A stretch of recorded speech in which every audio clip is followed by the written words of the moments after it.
Bonne année 2020. Ça fait longtemps que je n'ai pas fait une vidéo. Je me décidé aujourd'hui à faire une. Je présenté deux économistes haïtiens. C'est Kessner Farrell, qui à la tête du groupe Croissance, qui a interviewé un autre économiste haïtien, il y aurait Jean-Marie Boisson. Vidéo en 3 parties. 2 premières parties en français et deuxième partie en français. Nous devons nous en 3 techniques pour les besoins de page Facebook. Donc, je vais me retirer. Je vais quitter première partie avec troisième partie. Troisième partie en créole. Donc, première partie en français et troisième partie en créole. Première partie, l'économiste Jean-Marie Poisson a présenté un panorama mondial.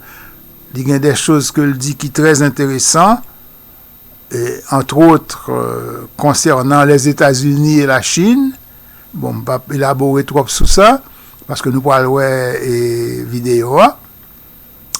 Et puis, dans la troisième partie qui est en créole là, je trouvais que, je trouvais qu'il est un petit peu optimiste.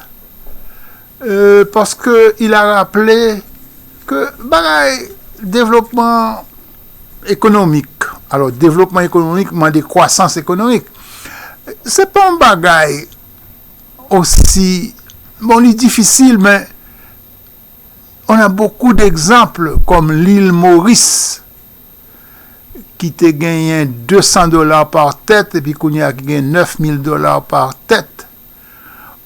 Vous avez aussi la Chine qui te gagné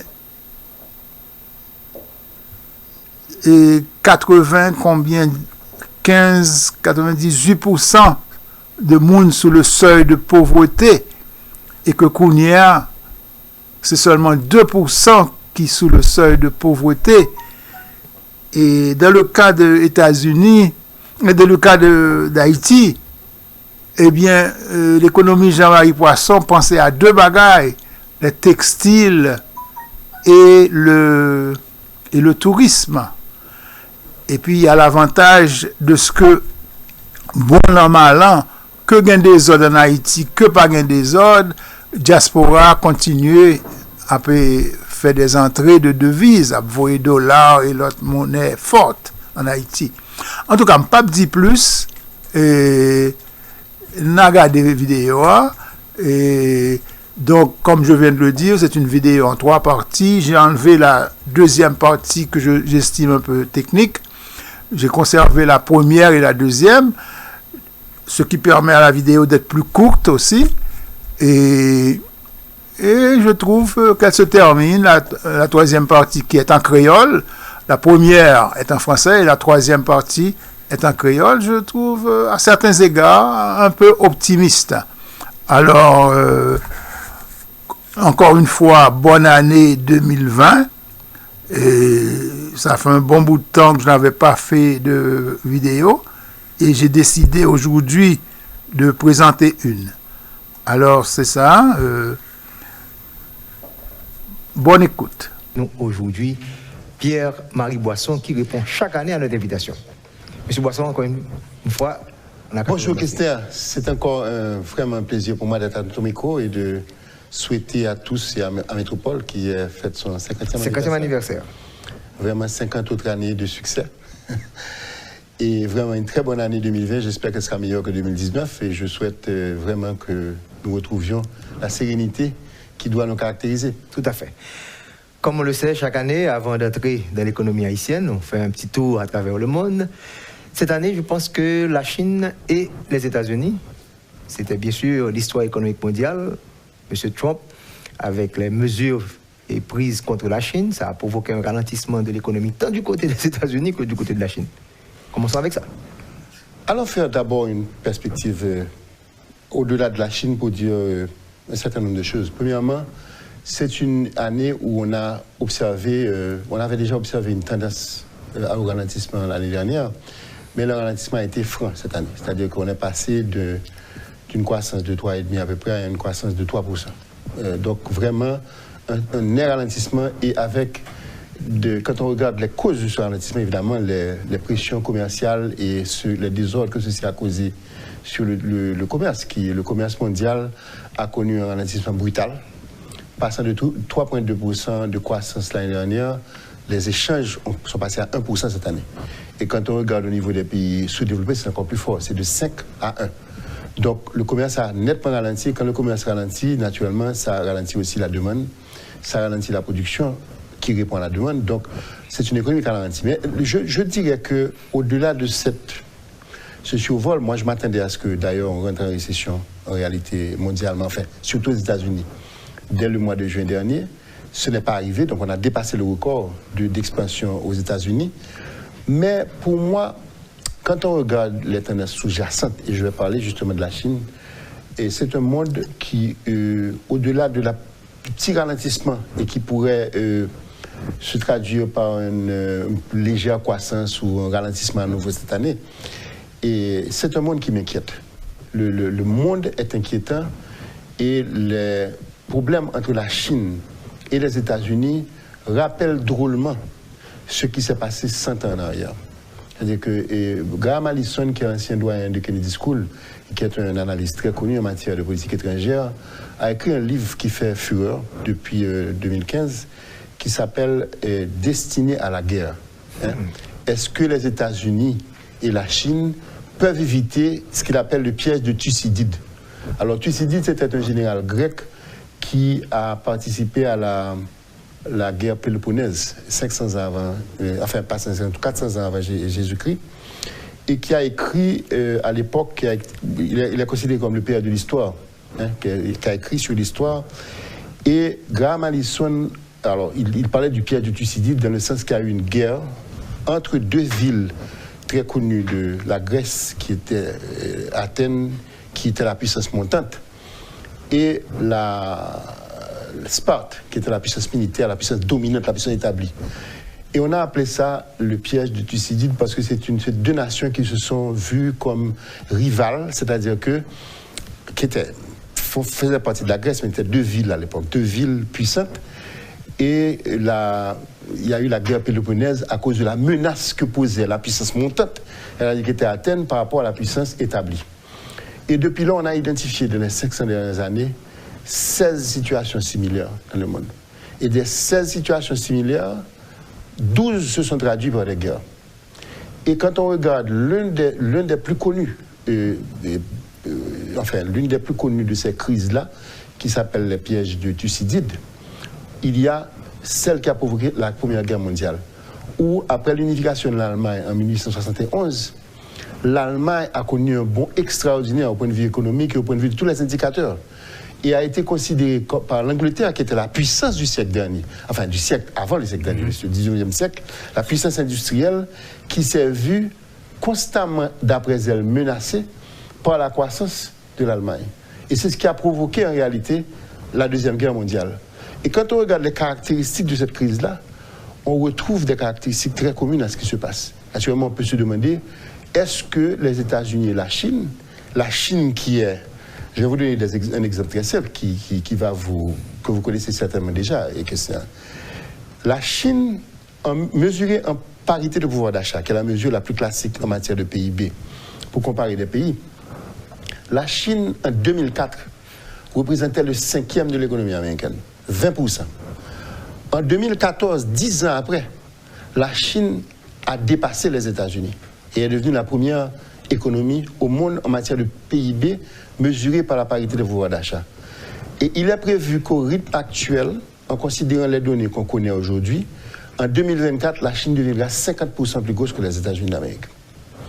Et quand on regarde les avancées de la Chine en matière d'éducation, en matière de technologie, et un des exemples qui est donné par Graham Allison, c'est une chose extraordinaire. Il comparait le pont qui relie Kennedy School, que tu connais bien, Kennedy School à la Harvard Business School, il s'appelle le pont Anderson, qui a été modernisé, qu'on a mis en chantier de modernisation en 2012. Et ce pont-là, jusqu'à présent, n'est pas terminé. Il s'est terminé 5 ans après. Donc, et il a coûté 3 fois plus cher que prévu. Il y a un pont qui s'appelle le pont Sunyan en Chine, qui est 3 fois plus gros que ce pont-là, qui a pris 43 heures pour être construit. 43 Pas 43 jours, 43 heures.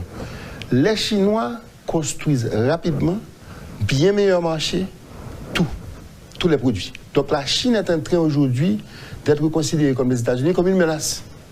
Et cette même situation existait entre l'Allemagne et l'Angleterre et a abouti à la Deuxième Guerre mondiale. Alors, Gramalis, on a fait des exposés et a dit comment une guerre pareille éclaterait. Bon, certainement, avec l'arme nucléaire, on se dit que bon, il n'y aura pas de guerre entre la Chine. Mais une guerre n'a pas besoin d'être une guerre traditionnelle avec des fusils, avec des tanks.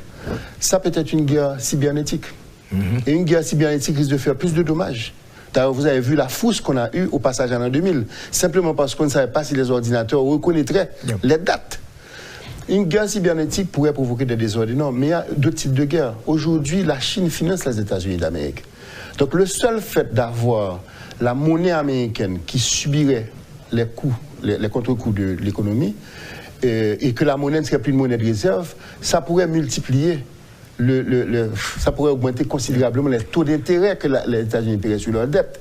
Ceci provoquerait un choc tectonique parce que vous auriez maintenant les États-Unis à augmenter leur charge d'intérêt sur leur budget, ce qui pourrait représenter facilement une récession aux États-Unis de façon chronique.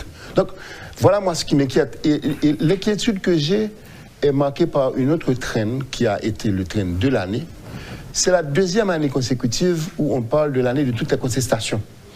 L'année dernière, on parlait de la contestation en France, les Gilets jaunes, on parlait de la contestation en Grande-Bretagne avec le Brexit, on parlait de la contestation aux États-Unis d'Amérique.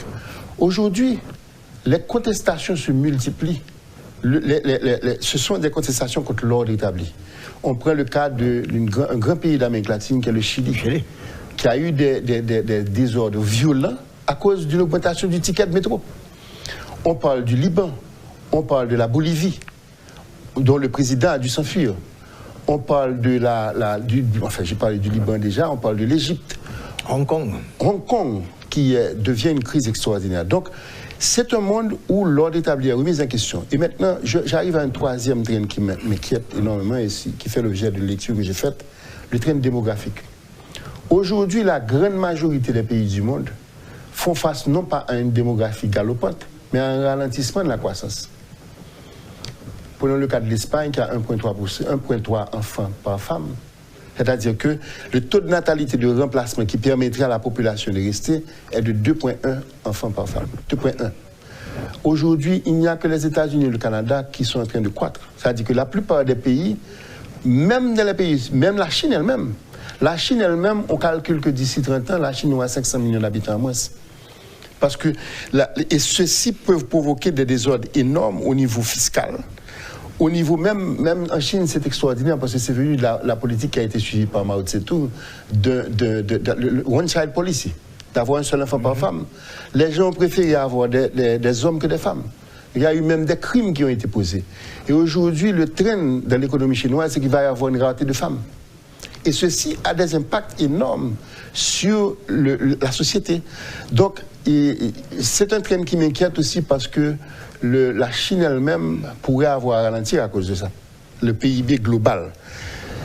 Donc, c'est un monde qui aujourd'hui est en bouleversement et qui, de plus en plus, est le lieu de conflit, de remise en question et de remise en question particulièrement de l'ordre établi. Donc voilà un tableau sombre que vous avez décrit, en effet. Et vraiment, le monde a été un monde très volatile, très violent même parfois. Et sans oublier les inégalités sociales dont on parle considérablement aujourd'hui, la croissance qui n'est pas au rendez-vous, les inégalités, et Haïti, on connaît bien, on va arriver certainement au cas ici. Et les États-Unis. Et les États-Unis également. Et dirigé par quelqu'un qui n'est pas vraiment fonctionne de manière normale. C'est avec les tweets qu'il dirige. Donc tout ceci, tout ceci pour dire que est-ce que le leadership nécessaire pour faire face à ces vents violents, à ces marées hautes, est-ce que le leadership mondial répond à ces grands défis? Certainement pas aux États-Unis. Je l'avance, bien que la plupart des gens te diront que M. Trump va être élu. Écoutez, le paradoxe, c'est que Donald Trump est un produit des inégalités aux États-Unis. Puisque c'est un milliardaire lui-même. Mais rappelons-nous que les États-Unis, au cours des 30 dernières années, sont passés d'un des pays égalitaires, disons, même s'ils n'avaient pas le même degré d'égalité que l'Europe, mais ils avaient le coefficient Gini qui mesure de 0 à 1. Les pays très égaux, plus proches que 0,24, etc., et puis les pays inégaux. Les États-Unis, aujourd'hui, ont un degré d'inégalité plus élevé que la République dominicaine, par exemple. Plus élevé que la plupart des pays de l'Amérique latine. Aujourd'hui, 1%, 10% de la population, le 10% supérieur de la population américaine a 50% des richesses. Mais dans ces 10%, les 1% plus riches des États-Unis ont 40% des richesses américaines. Et quand on prend les dixièmes de 1%, c'est 20% de l'économie américaine. Donc, c'est un pays extrêmement inégal, dont les inégalités se poursuivent, et avec un gouvernement qui a été populiste à cause de ça, et à cause d'un challenge au niveau de sa clientèle blanche, mais qui, paradoxalement, est toujours populaire auprès de sa base, mais qui n'a rien fait pour corriger les inégalités. Au contraire, son programme phare, qui a été de faire baisser les taxes, a enrichi en fait les entreprises les plus riches des États-Unis. Hein? Et c'est cet enrichissement des entreprises, et il faut faire, c'est encore une autre inquiétude que j'ai, c'est l'enrichissement des entreprises qui, en faisant monter le stock market de 29% cette année, qui, compte tenu de la possession de plus de la moitié de la population américaine, possède des stocks, qui a créé un effet de richesse qui fait que la consommation soutient la croissance. Autrement dit, aujourd'hui, c'est une croissance qui coexiste avec une récession dans la production. Elle a dit, dans la plupart de ces pays-là, pas seulement aux États-Unis, il y a une récession industrielle. Donc, c'est à travers l'emprunt et la consommation qu'on alimente la croissance. Et cet emprunt-là n'est pas soutenable sur le long terme. Et il se fait parce qu'il y a un effet de richesse qui a été créé, qui rend l'économie plus inégale, mais qui, paradoxalement, bénéficie à un certain nombre de gens à travers leur possession de stock, qui crée la croissance américaine. Les deux premières guerres mondiales, les deux grands chocs ont été réalisés sur le terrain européen. Maintenant, vous venez de faire une analyse qui pourrait voir l'Asie versus l'Amérique, si on devait poursuivre votre réflexion. L'Europe n'est pas mieux lotie. L'Europe est dans une situation assez difficile. Le Brexit. L'Europe a trois problèmes fondamentaux que je voudrais citer pour vous dire l'inquiétude au niveau de l'Europe. Premièrement, l'Europe a un problème, bien sûr, avec le Brexit, et qui est un symptôme grave, parce que quand même, la Grande-Bretagne, c'est une nation phare, et qui aujourd'hui, avec la dernière élection qu'il y a eu début décembre, enfin, il y a quelques semaines, qui a eu M. Boris Johnson, qui est Boris Johnson, on est certain, particulier également. On est certain maintenant que l'Europe va sortir, que la Grande-Bretagne va sortir de l'Europe. La question, c'est comment ça va se passer. Et vraisemblablement, il y aura un an de battement où il y aura une transition. Mais l'Europe a énormément à perdre, et l'Europe a énormément à perdre de problèmes d'échange et de friction entre la Grande-Bretagne et l'Europe, parce que l'Europe constitue un très gros marché. C'est vrai que les États-Unis, qui constituent le plus gros marché d'exportation de la Grande-Bretagne espère signer un accord avec les États-Unis.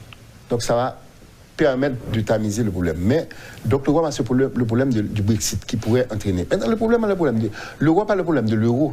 Qu'est-ce que c'est? Moi, j'étais à ce micro il y a 21 ans, pour la première fois, et où j'ai mentionné que l'euro allait être un problème à cause du manque d'homogénéité des nations de l'Europe. Aujourd'hui, il y a un livre qui a été publié par John Stiglitz, qui est un livre extraordinaire, qui parle de l'euro et que l'euro menace l'Europe. Et que la performance de l'Europe a été sous-optimale à cause des contraintes de compétitivité générées par l'euro. Le troisième problème de l'Europe est un problème démographique. Parce que l'Europe, plus que les États-Unis, plus que n'importe qui, est une société vieillissante, dont la force de travail qui génère les ressources est en train de s'amenuiser par rapport à la population totale. Donc de plus en plus, vous générez des vieux qui vont faire pression sur les dépenses, puisque Les vieux sont malades. On parle des retraites. Comme c'est le cas actuellement en France. Il y a les retraites. Donc, les vieux désépargnent et sont obligés d'utiliser une partie de l'épargne générée par la force de travail. Or, cette force de travail, ça amenuise à cause de la démographie qui est faible. Des pays comme la France, comme la Grande-Bretagne, comme l'Allemagne ont un taux de natalité entre 1,5 à 1,6 enfants par femme. Ce qui représente beaucoup moins que le taux de remplacement, qui est de 2,1. Paradoxalement, la solution à ces problèmes-là, c'est l'immigration. Mais l'immigration crée énormément de friction politique. Et aujourd'hui, les États-Unis ne sont mieux lotis que l'Europe en matière démographique que grâce à l'immigration que combat Donald Trump. Donc on retourne à Donald Trump. Et maintenant, je vais vous dire une chose qui m'inquiète aussi, c'est que l'une des choses qui citée par Graham Allison comme étant un des facteurs à risque en matière de conflit entre les États-Unis et la Chine, c'est la situation de la Corée du Nord. Or, la Corée du Nord aujourd'hui, c'est une des étincelles qui attend d'être allumée. D'ailleurs, Donald Trump, mardi dernier, a fait une déclaration disant que M. Kim Jong-un allait lui donner un cadeau, que lui, il s'attend à ce que ce soit un cadeau, je ne sais pas moi, une voiture, quelque chose comme ça. Mais le cadeau dont parle Kim Jong-un, c'est certainement une reprise de l'ascension nucléaire. Or, si la Corée du Nord n'a pas encore trouvé l'arme balistique intercontinentale, ok, pour frapper les États-Unis, mais la Corée peut frapper en l'espace de quelques heures, créer des millions de personnes, atteindre des millions de personnes en Corée du Sud ou au Japon. Des partenaires américains. Des partenaires américains. Donc il y a ce côté. Donc Donald Trump, la réélection de Donald Trump, pour moi, et j'espère pour les États-Unis que ça n'arrivera pas. Vous voyez quelque chose. Maintenant, de l'euro à l'éco. Vous avez pendant 21 ans fait, en 1999, même position que Stiglitz. Voilà que les Africains veulent entrer dans cette ligne d'avoir une monnaie commune et de rallier cette monnaie à l'euro. Qu'est-ce que vous pensez? Est-ce que c'est une... C'est déjà le cas. La différence entre l'éco et le CFA. D'abord, le CFA s'appelait le franc CFA, le franc lié aux colonies. Le terme C, c'est pour colonies. Maintenant, ils ont changé ça. Mais c'est le CFA. Le CFA, la différence, c'est que le CFA est contrôlé par la France et par l'Europe maintenant. Mais c'est déjà, il y a 14 pays d'Afrique, donc c'est une partie substantielle de l'Afrique de l'Ouest, qui ont une monnaie unique déjà.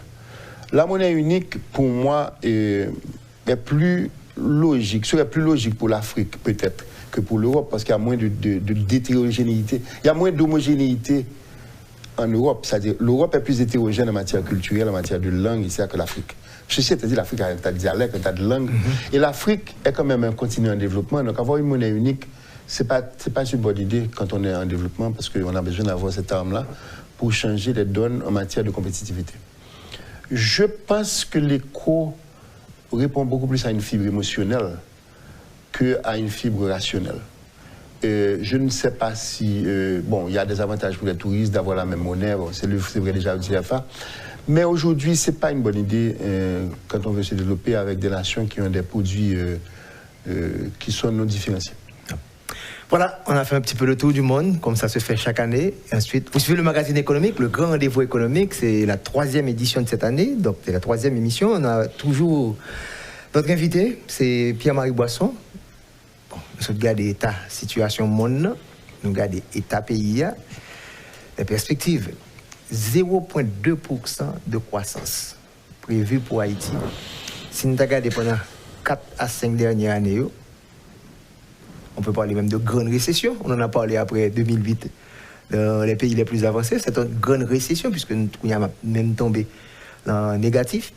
Ça prend le bon nous, Pierre-Marie Boisson, en moyenne, on a trouvé de 0,5 à 0,6% de croissance.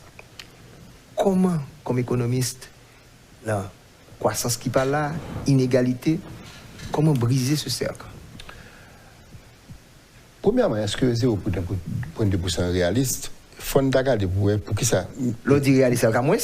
Bon, est-ce que c'est le scénario le plus optimiste sur vous-même? Non, le Fonds monétaire, quand il avait fait son rapport, avait parlé d'une croissance de 0,9%. songez bien. Oui. Il dit décroissance année ça, mais l'année prochaine 0,9%. En fait, vous oubliez ça, 19, 20, 20, 21. Il était parlé de 0,9%, il était parlé de 1% qui est quand même considéré comme faible. Donc 0,2%, on est étonné, mais le ministre doit avoir des éléments que je n'ai pas. Mais ceci étant dit, ça dépend de choses précises. Okay? L'économie haïtienne, pour qu'une économie soit en croissance, il faut ce qu'on appelle des dépenses autonomes. Ça veut dire qu'il faut que les gens qui dépensent comme pour faire que plus bien à service qui circulé ou bien à service qui produit. Donc, on a parlé de première variable, la consommation. Non, mais écoute, dans l'équation du PIB, dans la somme des choses qui provoquent une augmentation de la valeur ajoutée, parce que rappelons que le PIB, c'est la somme des valeurs ajoutées. Pour qu'il y ait une valeur ajoutée, il faut qu'il y ait une production. Donc, mesure PIB, c'est la différence qui y a entre input et output. Il y a des différences qui y a entre valeur soit produite, moins soit achetée. Qui ça crée des dépenses autonomes, ça? Ou des usual suspects, les suspects habituels, c'est qui ça? L'investissement. Qu'il soit public ou privé, l'homme décide que la faut un investissement, lui mettre en œuvre des ressources, l'acheter des bagailles. Mais investissement, c'est lorsque on prévoit par des consommations. Ah, voilà. Parce qu'il faut une étude de marché pour dire, mon optimisme là, il investit. Premier phénomène qui crée croissance dans le pays, c'est l'investissement. Deuxième phénomène qui crée croissance, c'est l'exportation. C'est-à-dire que nous avons acheté plus bien dans le monde.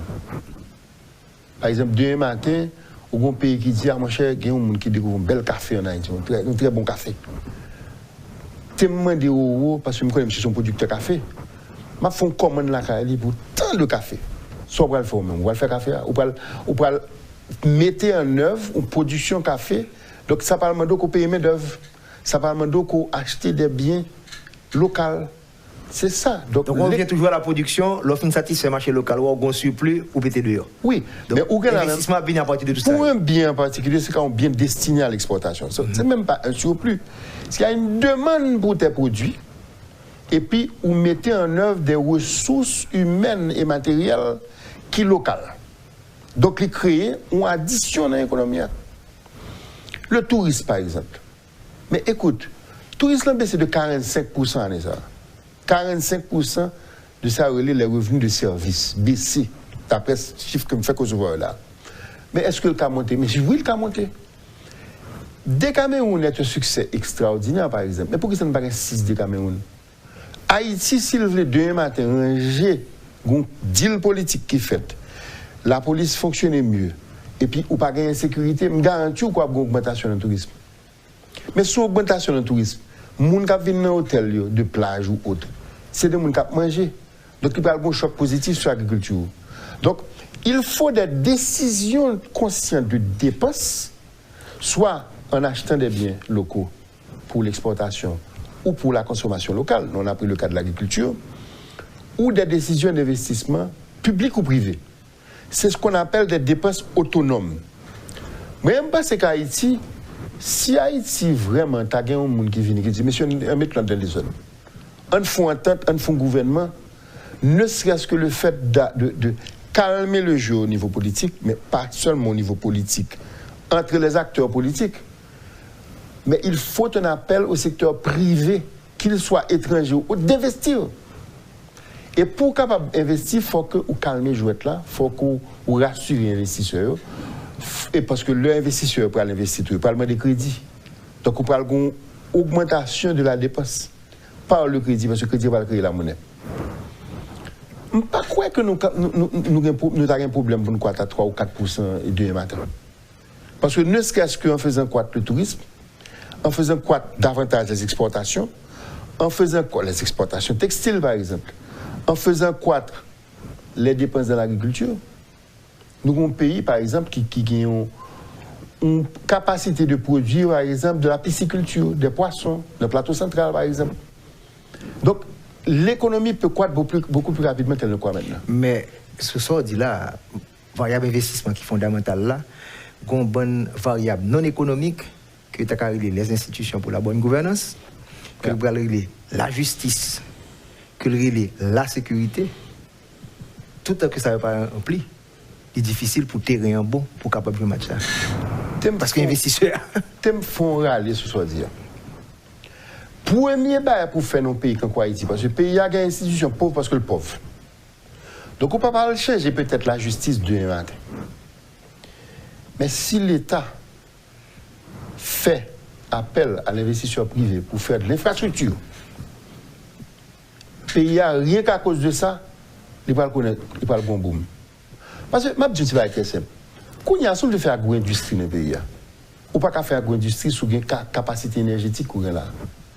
Sous un type ça n'a produit dans l'énergie, agro-industrie sont losing proposal. Vous comprenez ça me dit pas losing proposal, ça dit que il pas de chance pour le fait parce que l'électricité pas disponible ou à l'obligé de delco qui est trop cher. Donc le coût sera trop élevé ou pas compétitif par rapport à l'autre pays. C'est ça l'État qui pour le fait des gens investir je dis en énergie. Créer la confiance. Premier bas pour le faire pour créer la confiance, c'est de gérer l'économie pour que les Haïtiens entre eux, y compris l'État, respectent les contrats. Le respect des contrats est la première condition d'investissement dans le pays. Même lorsqu'on a une sécurité dans le pays, oui. Mais si ou des gens qui pensent qu'ils ont investi dans le pays, pour si on a un conflit, gérer le conflit correctement, qu'ils n'ont pas couru derrière, qu'ils n'ont pas. Et même utiliser l'image là comme utilisé comme reporter étranger, si l'on va entrer dans le CAE l'a ouvert, le pays est ouvert aux affaires, CAE l'a ouvert, salon belle. Mais on dit attention, si on entre dans un petit gun qui chite en bas canapé, ou pas monter. C'est même là en pays. Si le pays n'a pas accueilli, si le pays n'a pas déroulé tapis rouge pour investisseurs, pour qu'ils viennent investir, ou pas de investissement premièrement dans l'infrastructure, et notamment dans l'électricité, ou pas de gain croissance. Parce qu'on n'a pas les conditions réunies pour le monde capable de faire un soulier en Haïti. Mais là, je retourne encore à l'aspect de transparence. Je retourne à l'aspect que, où tu parlais de confiance, il faudra que je veux être là clair, tant du côté secteur public que secteur privé, et nous de la population également. Que nous connaissons tout deal qu'a fait. Parce que la crise que nous vivons là, il faut qu'on manque de confiance partout. Et il faut. Mabdiou, c'est on va avoir double tranchant. Le conflit, où est la société dans vivre là, et ce n'est pas vrai seulement en Haïti, c'est vrai partout. Où est les réseaux sociaux, il y a un problème là-dedans. C'est sûr. Parce qu'on dit que non seulement un système judiciaire faible, mais on dit que tout le monde qui a accusé, il est condamné avant qu'il accusé, avant qu'il aille dans le procès. Les réseaux sociaux condamnés, ils disent un tel coupable. Un problème haïtien, un problème international. Un problème international. On va l'obliger ou le river ça. Il faut que l'État calme et joue de ça. Il faut que l'État établisse un principe que même l'on pense au monde coupable. Tant que l'arrivée, tant que le système judiciaire a fait, même s'il fait le mal, mais tant que il est jugé, on va condamner le monde. Oui, mais en tant que système moins faible, il devient plus difficile encore. Nous comprenons que le devient plus difficile. Et il faut que les gens se sentent capables, même le coupable, même le condamné, que qu'à défendre tranquillement devant un tribunal. Avant qu'on condamne, avant qu'on juge. Et c'est ça la société que vous faites comme effort. Vous comprenez pourquoi ça me dit ça? Deuxième barrière pour nous connaître, c'est qu'il y a des infrastructures qui sont plus importantes que d'autres. Un bon exemple. Haïti, son pays, travaille 8 heures de temps par jour et même. Imaginons qu'on a une entreprise qui travaille dans le secteur comme le parc industriel et que le pays a autant de lumière et autant de sécurité que la plupart des pays qui ont fait concurrence avec là. Mais même actif qu'on gagne, même millions de dollars qu'on investit, même 2 millions de dollars qu'on investit, l'État gagne 3 fois plus de monde qui travaille là-dedans parce que la journée a 24 heures. Mais même si je financé le travail pour AFC dans les années 80, je financé une entreprise textile en Côte d'Ivoire. Mais l'entreprise textile en Côte d'Ivoire, il y a 4 chiffres. La travaille avec 4 équipes moun a produit textile dans l'entreprise. Donc, même entreprise là, avec même lieu de travail là, il y a 4 fois plus de monde qui travaille là-dedans. Or, moi je vais te prétendre la chose suivante. Le premier impératif social du gouvernement dans un pays comme Haïti, c'est la création d'emplois. Au-delà de tout impératif qu'on connaît, bail sécurité, bail ceci, bail cela, premier bail pour les privilégiés en Haïti, il faut générer revenus. Parce que le générer revenus, après, il y a moins de délinquance. Il y a moins d'occasion de plaindre. Même si on plaint quand même, oui, parce que regardez, les Français plaignent. Donc on a plaint tout. Mais il faut privilégier la création d'emplois. Pour privilégier la création d'emplois, il y a des infrastructures clés et il y a des services publics clés. Une infrastructure clé, c'est l'énergie électrique. Une service public clé, c'est la justice et la police.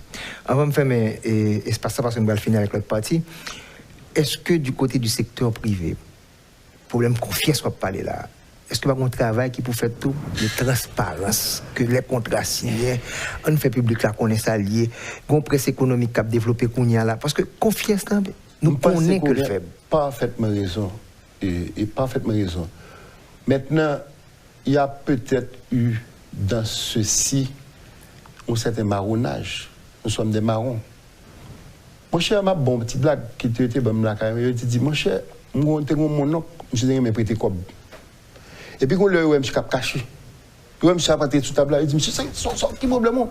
Je dis, parce que, mon camarade qui doit là, si moi, monsieur, je ne suis pas embarrassé. Donc, je me cache pour monsieur. Ok, ça, son image m'a utilisé pour dire la chose suivante. Lors d'un secteur, par exemple, où on fait concurrence en série de monde, et puis on connaît un problème, un cacachat. Ou pas le même cachet en bas table. Donc la société haïtienne vit dans une telle, ou bien dans un manque de transparence, ou bien dans un excès de transparence, où les réseaux sociaux condamnent, nous vont condamner, etc., que finalement tout le monde a tendance à parler. Ils cachent, dit, mais même que honnête, si je parlais, n'est qui malhonnête pour l'accuser de tous les maux de la terre, et puis les réseaux sociaux, ne pas le faire. Donc il y a un signal à donner qui est complexe, qui est à la fois transparence, mais qui est aussi, monsieur, on ne pas condamner les gens avant de juger. Nous avons tendance là quand nous remet condamner les gens. Et nous condamnons vite. Et ce signal doit être donné par la tête. Et parfois, on compte que les malheurs, ils vont l'autre monde en quelque sorte. Vous comptez les malheurs, ils vont l'autre monde. Et je pense que la société haïtienne là, a un pile pour l'apprendre de crise ça. Et si nous apprenons ça pour l'apprendre, moi-même, je suis optimiste. Parce que je pense qu'il y a tellement de choses qui peuvent faire en Haïti. Je prends le cas monsieur, nous avons 150 km de plage. Nous avons la meilleure cuisine de toute l'Amérique latine pour moi-même. Nous avons un art qui est enragé. La musique haïtienne est connue jusqu'en Afrique. Nous n'avons pas qu'à nous vendre. Ne serait-ce qu'avec le secteur touristique, nous avons créé une valeur ajoutée en Haïti extraordinaire. Nous avons créé une croissance très importante et avec naturellement des retombées sur l'agriculture. Avant de retrouver optimiste, je même pessimiste. Parce que je me rappelle que je vis bien la période d'embargo. Je pense que moins 1,2, moins 2%, nous arrivons, nous ne pas descendre toujours. Pierre-Marie Boisson, on connaît très bien deux facteurs qui dérangent l'économie haïtienne. C'est en général les désastres naturels avec des désastres que nous faisons nous-mêmes.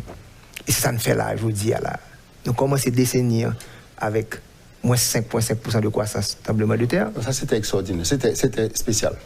Voilà que qu'on y a là, nous pensons que nous ne pas descendre toujours, alors que ça qui t'a frappé plus pendant 40 dernières années, c'est l'embargo 90, 91, 94. Donc, il y a des possibilités. Si nous avons une tête politique, pour nous continuer à descendre toujours. Oui, c'est vrai. Paradoxalement, nous ne pouvons pas descendre trop fort, quand c'est le cas de Venezuela, qui a le plus grand indice de misère au monde. Quand ça indice de misère arrive, c'est l'addition de l'inflation et du chômage. Bon. Qu'on a plongé d'où là dans la... Le PIB vénézuélien a chuté de 30% en 3 ans et l'inflation est à 150%. Donc, nous battons. Okay? Nous-mêmes, je pense que nous avons un risque inflationniste, c'est sûr, parce que nous avons tendance à alimenter l'inflation à travers la planche à billets créée par l'État. Okay? Mais nous tellement bas que je ne peux pas attendre à ce que l'économie haïtienne décroître à rythme que nous avons au Venezuela décroître là. Parce que nous n'avons pas de côté pour aller encore. Nous avons baisser 1%, 2%. Mais l'économie haïtienne est essentiellement alimentée par les transferts de la diaspora qui n'ont même pas dépendent de ce qui passe en Haïti. Donc, bon an mal, 60% de la population haïtienne a besoin de transfert. Vous avez dit que le transfert ça a voué à un certain moment à disparaître. Pour le moment ça loin. Parce que je pense que l'immigration, il va continuer. Donc, choc touristique, nous prenons, comme très souvent, c'est diaspora qui a venu, donc quelqu'un n'a pas venu, il faut pour nous. Il a fait pour nous parce que continue à faire pour nous. Année ça qui n'est pas bon du tout. Hein. Les transferts ont augmenté de 7%. Donc, il y a un meilleur malgré comportement. que le transfert Chili est pratiquement à l'arrêt. Oui. Mais sans compter que le transfert Chili, on ne va pas tourner, non, il continue de travailler en Chili. Donc on continue de voir le transfert, oui. Le transfert n'a pas baissé. Il n'a pas augmenté, mais pas baissé.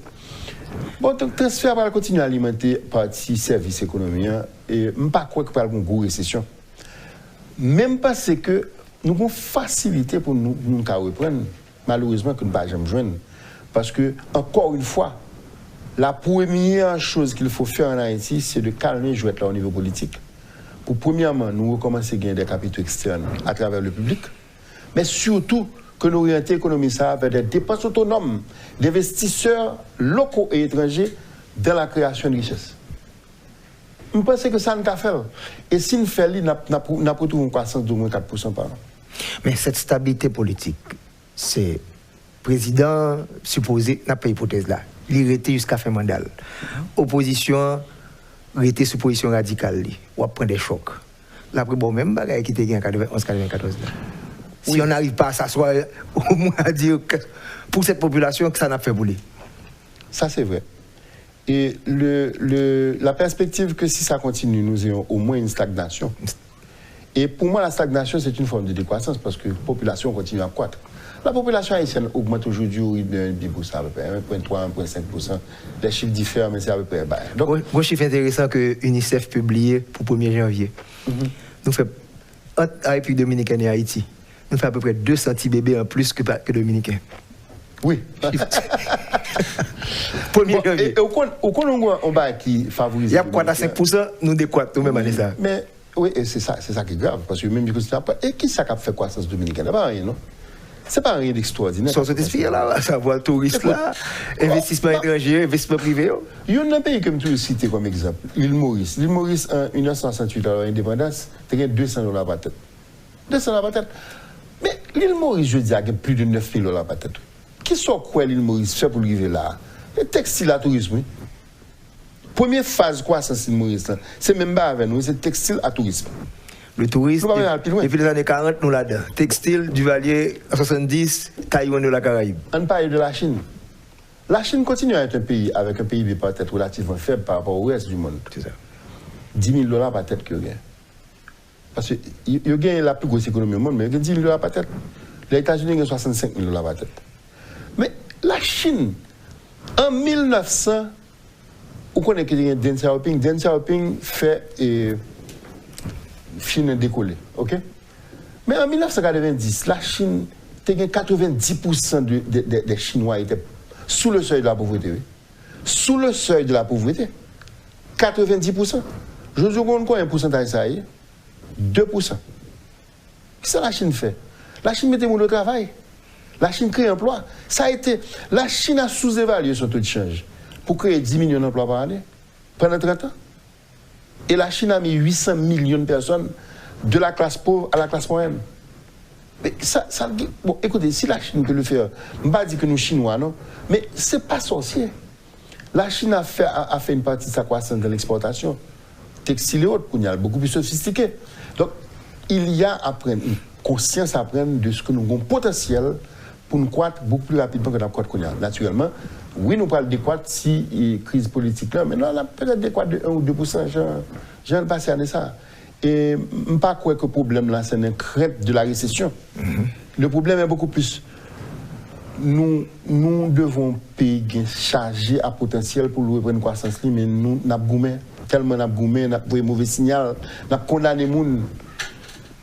Pour finir, Pierre-Marie Boisson, géopolitiquement, situation année a mal commencé. Et nous pouvons gagner beaucoup de panneaux à l'interne une résolution à la crise là. On n'a pas un gouvernement. Est-ce qu'on paye quoi qui a permis le luxe de faire plus qu'un an sans un gouvernement formel? Soit prévoir.